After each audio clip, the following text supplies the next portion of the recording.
الحمد لله حمدا كثيرا طيبا مباركا فيه. عن أبي هريرة رضي الله تعالى عنه قال قال رسول الله صلى الله عليه وسلم: من صام رمضان إيمانا واحتسابا غفر له ما تقدم من ذنبه ومن قام ليلة القدر إيمانا واحتسابا غفر له ما تقدم من ذنبه.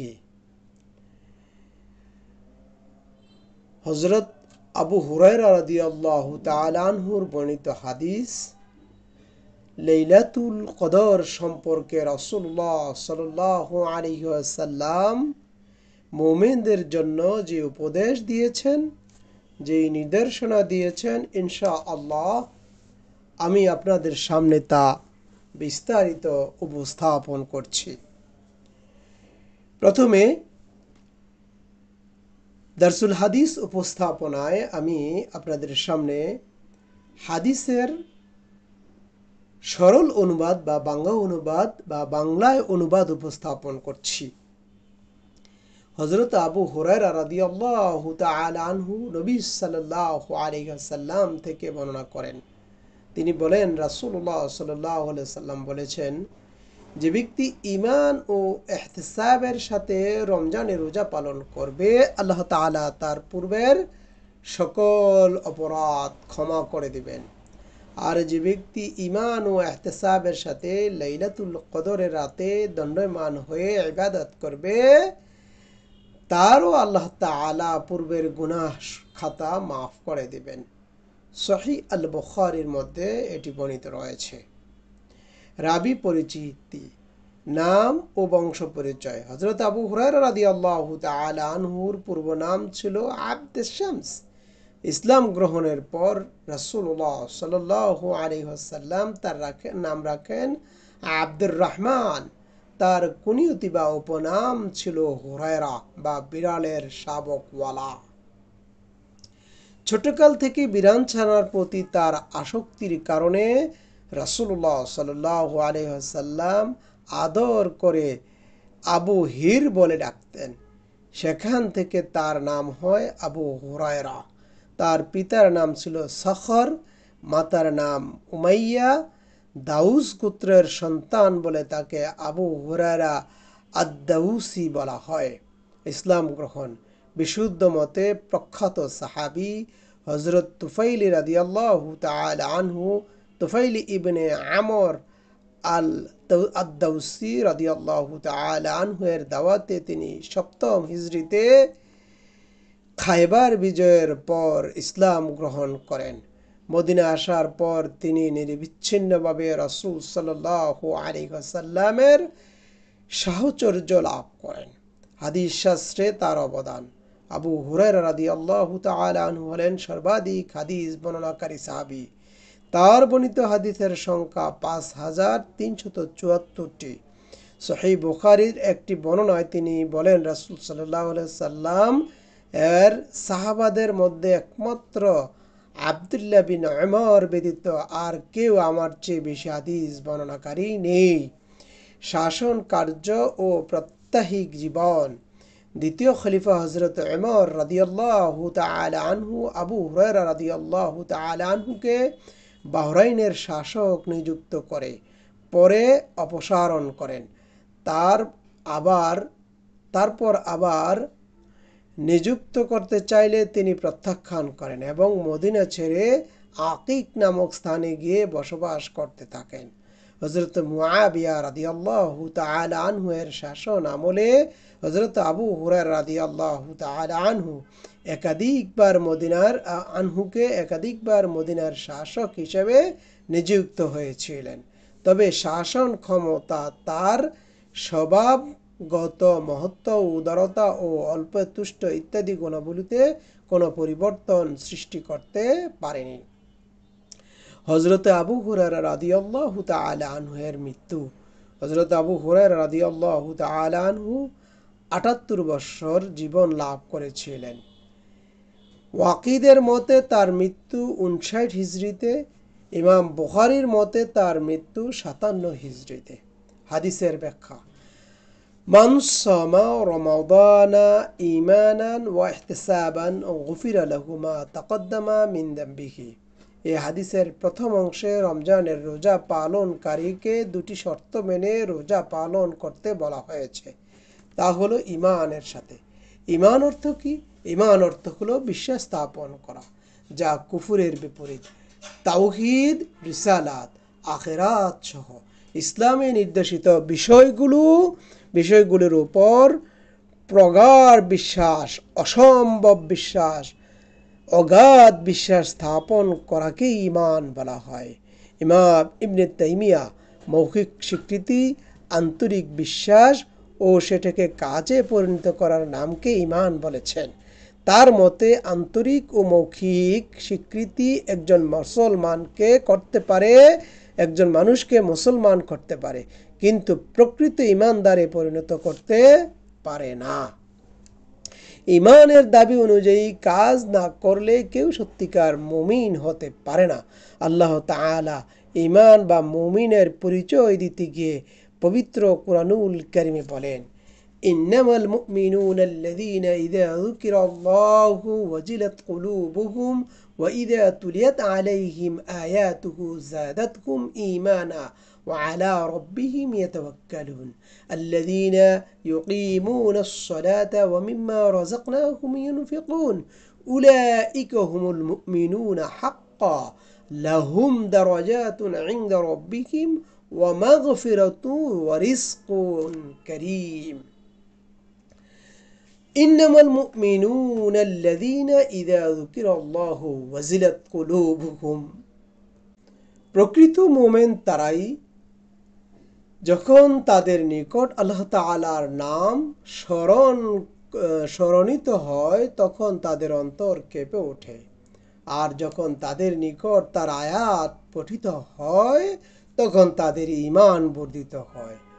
তারা তাদের প্রভুর উপর ভরসা করে, যারা নামাজ প্রতিষ্ঠিত করে এবং আমার প্রদত্ত রিজিক হতে আল্লাহর পথে ব্যয় করে, তারাই হলো সত্যিকার ঈমানদার। সূরা আনফালের 2 থেকে 4 নম্বর আয়াতে একথা বলা হয়েছে। এই আয়াত থেকে স্পষ্ট বোঝা যায় রোজাদার ঈমানদারকে অবশ্যই নিজের ঈমান পরীক্ষা করতে হবে। নিজের ঈমানের পরীক্ষা নিজেকেই করতে হবে। আল্লাহর কথা স্মরণ হলে তার অন্তর কেঁপে ওঠে কিনা, এবং আল্লাহ তাআলার কথা শুনলে আয়াত শুনলে ঈমান বাড়ে কিনা। যদি অন্তর কেঁপে ওঠে এবং ঈমান বাড়ে, আপনি ঈমানদার, অন্যথায় আপনি ঈমানদারের কাতারে নেই। এরকম ঈমানদারের রোজার কোনো কাজেই আসবে না।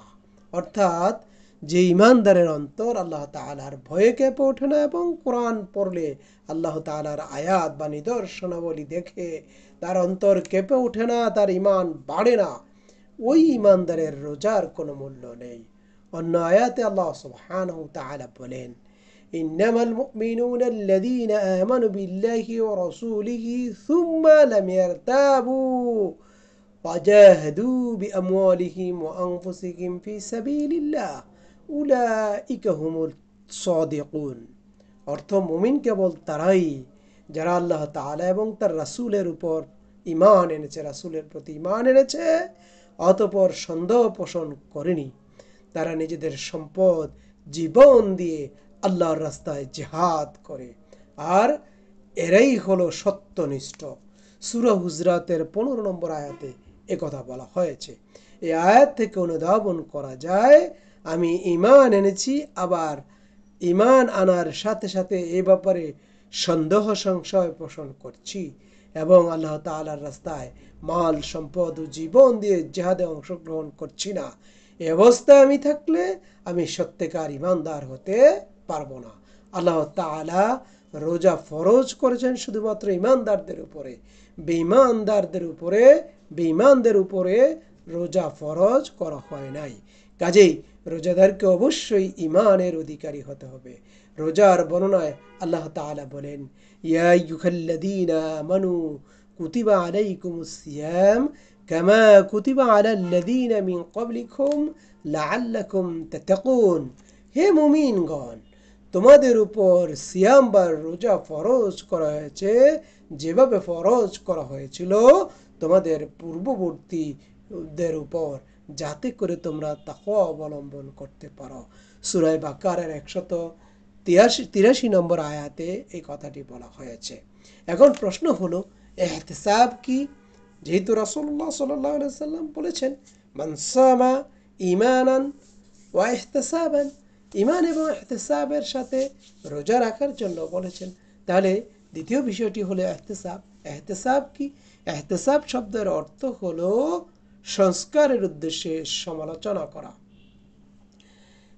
তবে এখানে সংস্কারের উদ্দেশ্যে সমালোচনার বিষয়টি অন্যকে সংস্কারের জন্য নয়, বরং নিজের সংস্কারের জন্য, যাকে বলা হয় আত্মসমালোচনা। ইসলামী আন্দোলনের কর্মীদের কাছে এই শব্দটি খুবই পরিচিত, কারণ আন্দোলনের প্রাত্যহিক জীবনে এটার বাস্তব প্রয়োগ ঘটে থাকে। ইহতিসাব বা আত্মসমালোচনা রোজার শর্ত থাকার কারণে রোজাদার তার সকল কর্ম সম্পাদনের ক্ষেত্রে আল্লাহ প্রদত্ত বিধান, রাসূলুল্লাহ সাল্লাল্লাহু আলাইহি ওয়াসাল্লামের প্রদর্শিত নিয়ম মেনে রোজা পালন করতে বাধ্য। কাজেই রোজা অবস্থায় রোজাদারের যে সকল কাজ করতে আল্লাহ তাআলা নিষেধ করেছেন তা মেনে চলছে কিনা সে ব্যাপারেও আত্মসমালোচনা করা জরুরি। ইহতিসাবের মাধ্যমে রোজা পালন করার মধ্যেই রয়েছে রোজার সার্থকতা, এবং রোজার সার্থকতার উপলব্ধি করা সম্ভব। এই প্রসঙ্গে মহানবী সাল্লাল্লাহু আলাইহি ওয়াসাল্লাম বলেছেন, عن أبي هريرة رضي الله تعالى عنه قال قال رسول الله صلى الله عليه وسلم من لم يدعو قول الزور والعمل به فليس لله حاجة في أن يدع طعامه وشرابه। হযরত আবু হুরায়রা রাদিয়াল্লাহু তাআলা আনহু হইতে বর্ণিত, তিনি বলেন, রাসূল সাল্লাল্লাহু আলাইহি ওয়াসাল্লাম বলেছেন, যে ব্যক্তি রোজা রাখলো অথচ অন্যায় কাজ করলো, কাজ পরিত্যাগ করলো না, অন্যায় কাজ করতেই থাকলো, অন্যায় কাজকে সে ছুঁড়ে ফেলে দিতে পারলো না, ওই ব্যক্তির রোজা রাখা আর না রাখা আল্লাহর কাছে কোনো গুরুত্ব বহন করে না। সহিহ আল বুখারীর মধ্যে এটি রয়েছে। এই হাদিস আমাদেরকে স্পষ্ট জানিয়ে দিচ্ছে রোজা রাখা অবস্থায় অশ্লীল আচরণ, অন্যায় অপকর্ম করা থেকে বিরত থাকতে হবে। কাজেই রোজাদার এই হাদিসের শিক্ষায় তার জীবনে বাস্তব প্রয়োগ করার নিমিত্তে রাতে এশার নামাজ আদায় করে যখন ঘুমাতে যাবে, তখন সে সংস্কারের উদ্দেশ্যে নিজেই নিজের সমালোচনা করবে বা আত্মসমালোচনা করবে। প্রিয় উপস্থিতি, প্রিয় ইসলামী আন্দোলনের কর্মী ভাইয়েরা, অবশ্যই আমাদেরকে আত্মসমালোচনা করে বের করতে হবে যে আমরা আসলে মুমিন হিসেবে আল্লাহ সুবহানাহু ওয়া তাআলা আমাদেরকে যেই রোজার ব্যাপারে বলেছেন, আসসামুলি ওয়া আনা আজজি বিহি, রোজা আমার জন্য আর এর প্রতিদান আমি নিজেই দেব, ওই রোজা আমরা পালন করতে পারছি কিনা, ওই সিয়াম আমরা সাধনা করতে পারছি কিনা, তা অবশ্যই প্রতি রাতে আমরা যখন ঘুমাতে যাব তখন আত্মসমালোচনার মাধ্যমে আমরা তা বের করে নিতে হবে। সে আত্ম উপলব্ধিতে আনতে হবে যে আমি রোজা রেখেছিলাম, এই রোজা অবস্থায় আমি কোন কোন প্রকার অপরাধ করেছি, কোন প্রকার অন্যায় করেছি কিনা, কোন কোন প্রকার অপরাধ থেকে আমি মুক্ত থাকতে হবে, অন্যের হক নষ্ট করছি কিনা। যদি এইভাবে আত্মসমালোচনার মাধ্যমে নিজের কৃতকর্মের অপরাধ ধরা পড়ে, তাহলে তখনই তওবা করতে হবে। আমি এখন থেকে প্রতিজ্ঞা করলাম এই অপরাধ আমি আর করব না। এভাবে যদি প্রতিদিন বান্দা রোজা পালন করতে পারে এবং এই শিক্ষার আলোকে বছরের বাকি দিনগুলি পরিচালিত হইতে পারে, তাহলে তার রোজা আল্লাহর দরবারে কবুল হয়ে যাবে এবং জীবনের পূর্বের সকল গুনাহ খাতা আল্লাহ সুবহানাহু তাআলা মাফ করে দেবেন। কেননা আল্লাহ সুবহানাহু তাআলা বলে দিয়েছেন, ইন্না ওয়াদাল্লাহি হাক্কা, নিশ্চয়ই আল্লাহ সুবহানাহু ওয়া তাআলার ওয়াদা হলো সত্য। এভাবে আত্মসমালোচনার মাধ্যমে রোজা পালনকারীর অপরাধই শুধু ক্ষমা করে দেওয়া হবে না, বরং তাকে পুরস্কার দেওয়া হবে। আল্লাহ তাআলা নিজ হাতে তার পুরস্কার দিবেন। এ সম্পর্কে হযরত আবু হুরায়রা রাদিয়াল্লাহু তাআলা আনহুর বর্ণিত হাদিস, আন আবি হুরায়রা রাদিয়াল্লাহু তাআলা আনহু قال قال رسول الله صلى الله عليه وسلم إن ربكم يقول كل حسنة بعشرة أمثالها إلى إلى 700 ضعف والصوم لي وأنا أجزي به والصوم جنة من النار। হযরত আবু হুরায়রা রাদিয়াল্লাহু তাআলা আনহুর বর্ণিত হাদিসে রাসূল সাল্লাল্লাহু আলাইহি সাল্লাম বলেছেন, নিশ্চয়ই তোমরা রবের কাছে তোমাদের রব বলেছেন তিনি আদমের প্রত্যেক নেকের আমল 700 থেকে 700 গুণ বাড়িয়ে দেবেন, কিন্তু রোজাদারের আমল, রোজা আমার জন্য আর এর প্রতিদান আমি নিজেই প্রদান করব। আর রোজাদারকে জাহান্নামের আগুন থেকে বাঁচার জন্য ডাল স্বরূপ হিসেবে রোজাকে দেওয়া হয়েছে। সুনানে আত-তিরমিজির মধ্যে এটি বর্ণিত রয়েছে। রাসূলুল্লাহ সাল্লাল্লাহু আলাইহি ওয়াসাল্লাম রোজাদারদের প্রতিদান সম্পর্কে আরো বলেছেন, কোন মুমিন যদি আত্মসমালোচনার মাধ্যমে রমজানের রোজা পালন করে তাহলে তাকে রায়্যান নামক দরজা দিয়ে জান্নাতে প্রবেশ করানো হবে। সুবহানাল্লাহি বিহামদিহি ফাসুবহানাল্লাহিল আযীম।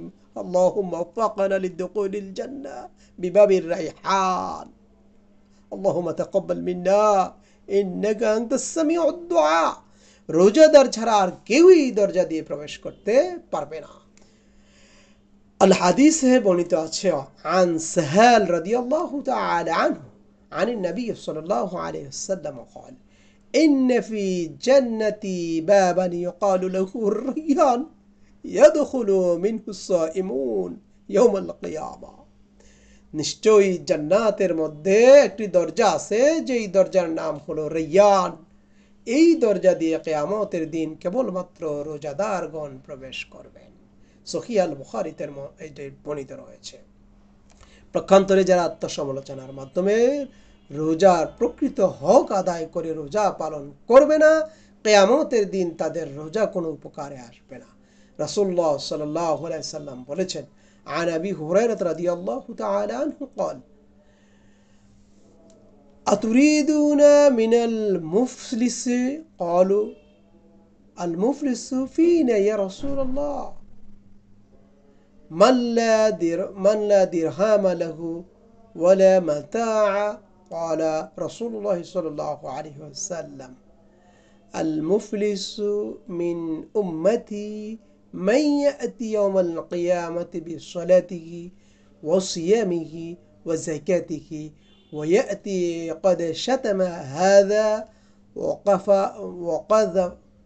وقذف هذا وأكل مال هذا وسفك دم هذا وضرب هذا فليقعدوا فيقتد هذا من حسناته وهذا من خطايا أخذ من خطاياهم فطرح عليه ثم طرح في النار।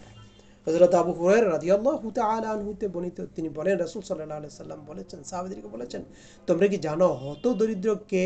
সাহাবীগণ বললেন, আমাদের মাঝে ওই ব্যক্তি হতদরিদ্র যার দিরহাম নেই এবং দুনিয়ায় যার কোনো সম্পদ নেই।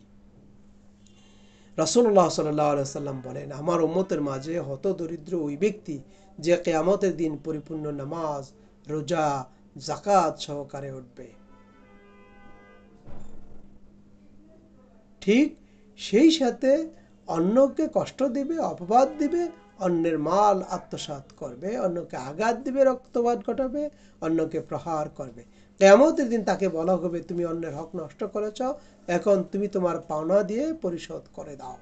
তাদের পাওনা পরিশোধ করার পূর্বে তার সকল আমল শেষ হয়ে যাবে, অতঃপর তাকে জাহান্নামে নিক্ষেপ করা হবে। সুনানি তিরমিজির মধ্যে এটি বর্ণিত রয়েছে। হাদিসের এই অংশ থেকে আমরা বুঝতে পারি রোজাদারকে অবশ্যই আত্মসমালোচনার মাধ্যমে রোজা পালন করে সকল প্রকার অন্যায় অপকর্ম থেকে বেঁচে থাকতে হবে, তাহলেই কিয়ামতের দিন তার হিসাব সহজ হয়ে যাবে। অন্য হাদিসে রাসূলুল্লাহ সাল্লাল্লাহু আলাইহি ওয়াসাল্লাম বলেছেন, মান কামা লাইলাতাল কদরি ঈমানান ওয়া ইহতিসাবান গুফিরা লাহু মা তাকাদ্দামা মিন জামবি। যে ব্যক্তি ঈমান ও ইহতিসাবের সাথে লাইলাতুল কদর রাতে দণ্ডায়মান হয়ে ইবাদত করে, আল্লাহ তাআলা তার সকল পূর্বের সকল গুনাহ খাতা মাফ করে দিবেন। এখানে যে রাত্রের কথা বলা হয়েছে, আল কোরআনের বর্ণনা মতে এই রাত্রের মর্যাদা এতই বেশি যে হাজার মাস থেকে তা উত্তম।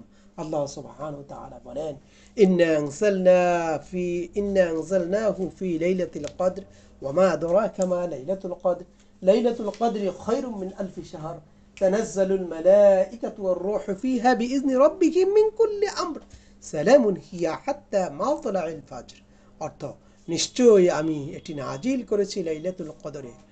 তোমাকে কিসে জানাবে লাইলাতুল কদরকে? লাইলাতুল কদর হলো হাজার মাস থেকে উত্তম। সে রাতে ফেরেশতা রূহ জিবরাইল আমিন তাদের রবের অনুমতি নিয়ে সকল সিদ্ধান্ত নিয়ে অবতরণ করেন। শান্তিময় সেই রাত ফজরের সূচনা হওয়া পর্যন্ত সূরা আল কদরের মধ্যে এটি বর্ণিত রয়েছে। এ থেকে আমরা স্পষ্টভাবে জানতে পারি, লাইলাতুল কদরের রাত্রে অর্থাৎ রমজান মাসের শেষ 10 দিনের বেজর রাত্রে যে কোনো রোজাদার মুমিন দাঁড়িয়ে বসে আল্লাহ তাআলার ইবাদতে কাটিয়ে দিবে এবং মানসিকতার আলোকে বছরের বাকি দিনগুলি পরিচালনা করবে। তার পূর্বের সকল গুনাহ আল্লাহ সুবহানাহু ওয়া তাআলা ক্ষমা করে দিবেন। উপরোক্ত দরসুল হাদিস থেকে আমাদের জীবনের শিক্ষা হচ্ছে, আত্মসমালোচনার মাধ্যমে রোজা পালন করে সকল প্রকার গুনাহ থেকে নিজেদেরকে পবিত্র করে খাঁটি ঈমানদার হওয়ার চেষ্টা করা। লাইলাতুল কদরের রাতকে হেলায় না হারিয়ে ফেলে আল্লাহ তাআলার ইবাদতে মশগুল হয়ে আল্লাহ তাআলার নৈকট্য লাভের চেষ্টা করতে হবে। তাহলেই রোজাদারদের জন্য নির্ধারিত মর্যাদা প্রতিদান পরিপূর্ণভাবে পাওয়া আল্লাহর কাছে সম্ভব হবে। আল্লাহ পাক রব্বুল আলামিন ইসলামী আন্দোলনের প্রতিটি কর্মীকে যেন মুমিন হিসাবে কবুল করেন, প্রকৃত রোজাদার হিসাবে কবুল করেন, সেই প্রত্যাশায় শেষ করছি। ওয়ামা তৌফিকি ইল্লা বিল্লাহ, আলাইহি তাওয়াক্কালতু ওয়া ইলাইহি উনীব।